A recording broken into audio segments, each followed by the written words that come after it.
আসসালামু আলাইকুম। শিউলি উইথ ভজনালয় চ্যানেলটিতে আপনাদের স্বাগতম। আমি আপনাদেরকে আজকে একটি রেসিপি দেখাবো, ভিন্ন সিস্টেমের ডিমের কোরমা। আমি একটা প্যানে এবার তেল গরম করে নিয়েছি। আমি আগেতে 5টা ডিম সিদ্ধ করে নিয়েছিলাম। এবার তেলের ভিতরে আমি একটু লবণ ছিটিয়ে দিচ্ছি। ডিমগুলো কাঁটা চামচ দিয়ে একটু গায়ে কাঁচা কাঁচা করে নিয়ে দিচ্ছি, না ডিমগুলো ফেটে যাবে। এবার হালকা করে আমি একটু ভেজে নিব।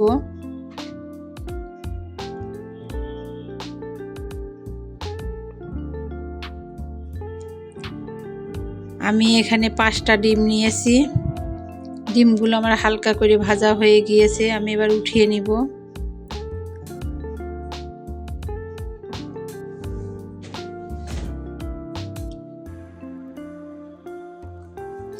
আমি এখানে 4টে পেঁয়াজ কুচি কুচি করে কেটে নিয়েছি।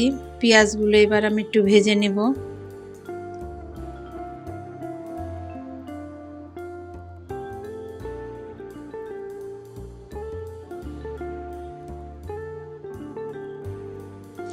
আমি 4টে সাদা এলাচ দিয়ে দিলাম,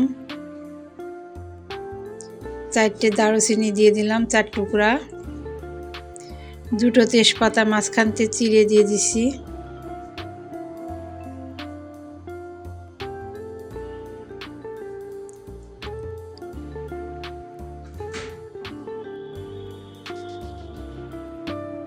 আমি পেঁয়াজের ভিতরে আগের থেকে একটু লবণ দিয়ে দিয়েছিলাম। এবার আমি চা চামচের হাফ চামচ আদা বাটা, 1 চামচ রসুন বাটা, এখানে একটু দুধ ব্যবহার করলাম। আমি এখানে কোনো পানি দিয়ে আমি এটা রান্নাটা করব না, পুরা দুধ দিয়ে রান্না করব।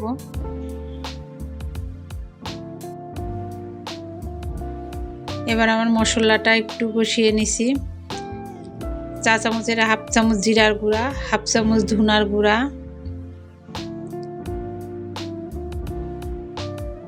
এখানে আমি একটা পেস্ট তৈরি করে নিব। 3টা পেঁয়াজ, 4টা কাঁচামরিচ, 4 টুকরা কাঠবাদাম, চীনাবাদাম 10-12টা,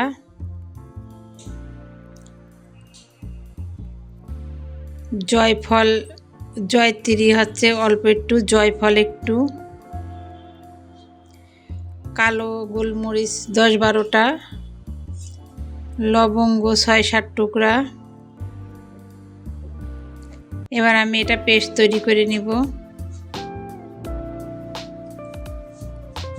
আমার পেস্টটা তৈরি করা হয়ে গিয়েছে। এবার আমি এটা মশলা পেঁয়াজের ভিতরে ঢেলে দিব।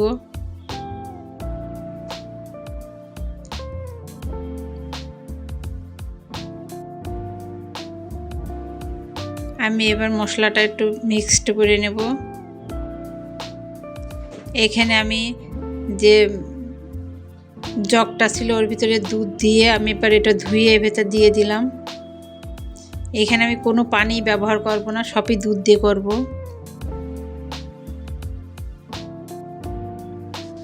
এখানে আমি অল্প অল্প করে একটু করে দুধ দিব আর মশলাটা কষাতে থাকব। আর এই রান্নাটা হবে পুরা টক ঝাল মিষ্টি। যারা মিষ্টি ব্যবহার করেন একটু মিষ্টি দেবেন বেশি, যারা টক ব্যবহার করলে টকটা বেশি দেবেন, যারা ঝাল ব্যবহার খেতে পারেন তারা ঝালটা একটু দিবেন।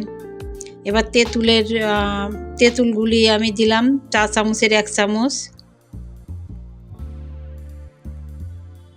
এখানে আমি আগের থেকে একটু চিনি দিয়ে দিয়েছিলাম, চিনিটা আমার ক্যামেরাতে আসি নাই, আমার আর একটু চিনি লাগবে বলে আর একটু আমি চিনি দিয়ে দিলাম। এবার আমি মশলাটা সুন্দর করে কষিয়ে নিচ্ছি।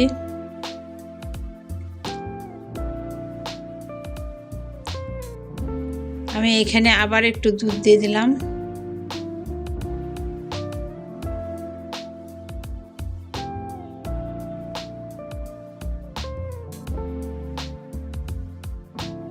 আমি ডিমগুলোর মাঝখান থেকে কেটে নিয়েছি। এটাতে ডিমগুলো কেটে দিলে পারে মশলাটা ভিতরে ঢোকে, খেতেও ভালো লাগে। এবার আমি ডিমগুলো দিয়ে দিব।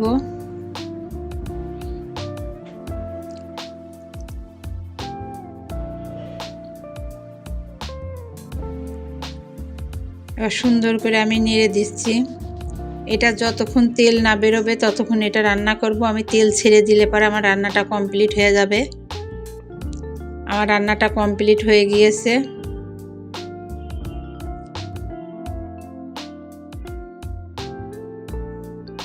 এবার আমি পরিবেশন করে আপনাদেরকে দেখাবো।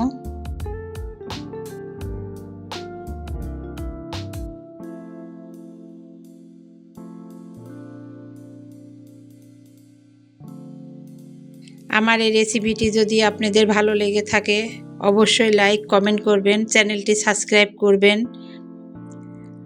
আর পাশে থাকা বেল বাটনটি টিপ দিবেন, তাহলে নোটিফিকেশনটা পেয়ে যাবেন। ভালো থাকবেন। আল্লাহ হাফেজ।